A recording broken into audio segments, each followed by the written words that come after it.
வணக்கம். சுப்பிரமணியம் யோகாமணி சேனலுக்கு உங்களை அன்புடன் வரவேற்கிறேன். குலதெய்வ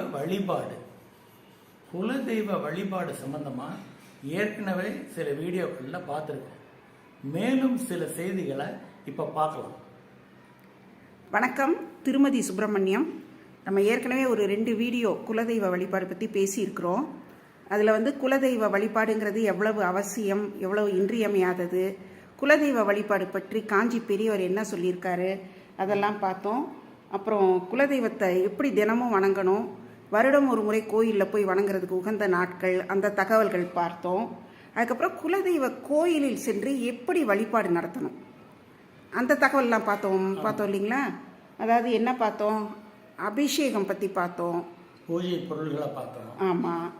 அப்புறம் விளக்குகள் எடுத்துகிட்டு போகணும், ஏற்றி வைக்கணுங்கிறது பார்த்தோம்.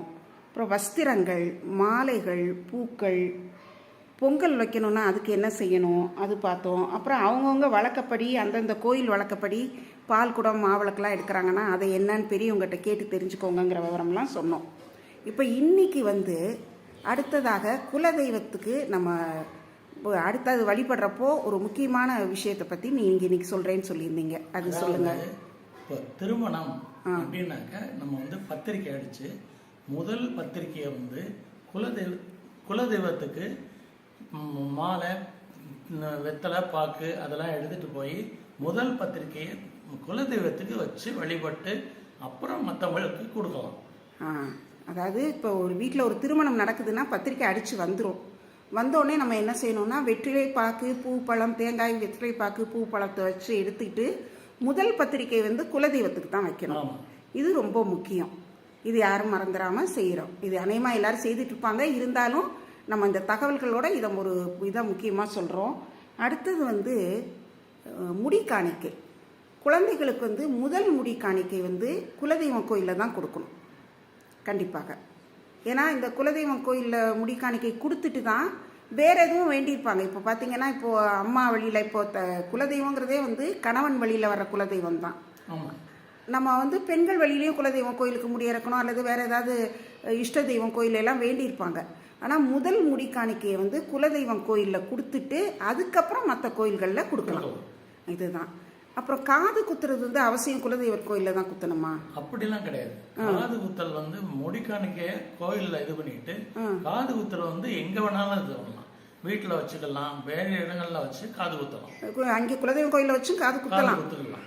ஏன்னா நம்ம கோயிலில் நான் பார்த்துருக்கேன், அன்னைக்கு வருவாங்க முடி காணிக்கைக்கு அது உதவி பண்ணுறவங்களும் வருவாங்க, காது குத்துறதுக்கும் வருவாங்க. நிறைய பேர் அங்கேயே வச்சு காது குத்துறது பார்த்துருக்கேன். கோயிலையும் காது குத்திக்கிறாங்க, காது குத்தலாம். அதாவது காணிக்கை கொடுக்கறதுங்கிறது குலதெய்வம் கோயிலில் தான் முடி காணிக்கை. காது குத்துறது அங்கேயும் குத்தலாம், வெளியிலையும் குத்தலாம். சரி, இது பார்த்துக்கோங்க.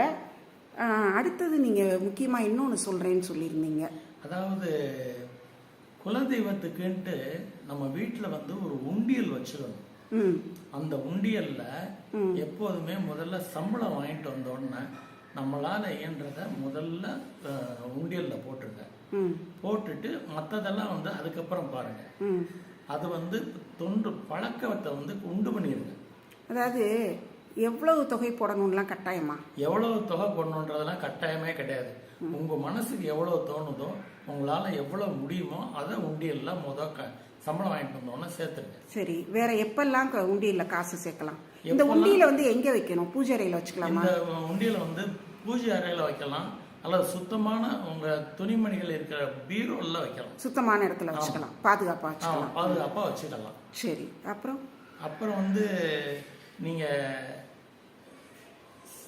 ஒரு ஒர்க்க ஆரம்பிக்கிறீங்க, புதுசா ப்ராஜெக்ட் ஒன்று ஆரம்பிக்கிறீங்க அப்படின்னா உண்டியல்ல காசு போட்டுட்டு செய்யலாம். குலதெய்வத்தை வேண்டிட்டு ஒரு காணிக்கை சின்ன அமௌண்ட் இருந்தாலும் பரவாயில்ல.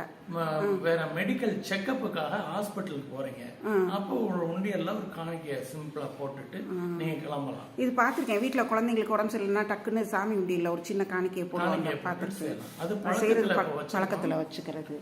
அதே போல ஒரு வீடு வாங்குறதா இருக்கும், ஒரு கார் வாங்குறதா இருக்கும், அதே நல்ல பொருள் வாங்க பயணங்கள் ஆரம்பிக்கிறப்போ ஒரு உண்டியல்ல நமக்கு உண்டான காணிக்கைய குலதெய்வத்தை நினைச்சு உண்டியல்ல காசு போட்டுட்டு நம்ம பயணங்களை ஆரம்பிக்கலாம்.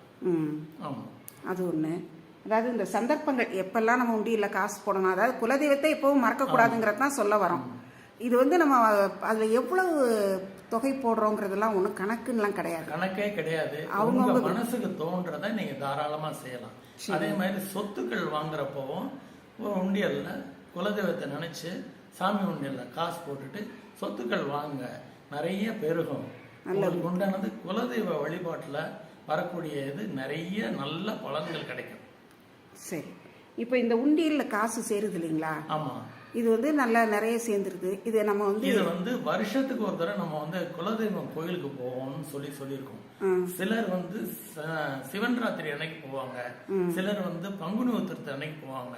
இந்த மாதிரி சிவன் ராத்திரி அன்னைக்கு போறப்போ அந்த உண்டியல் காசை எடுத்துக்கிட்டு ஃபுல்லா எல்லாமே எடுத்துட்டு ஒரு உண்டியல்ல ஒரு காசை போட்டுட்டு அந்த உண்டியல் காசை கொண்டு போய் கோயிலுக்கு உண்டான பூஜை சாமானும் வாங்கலாம்.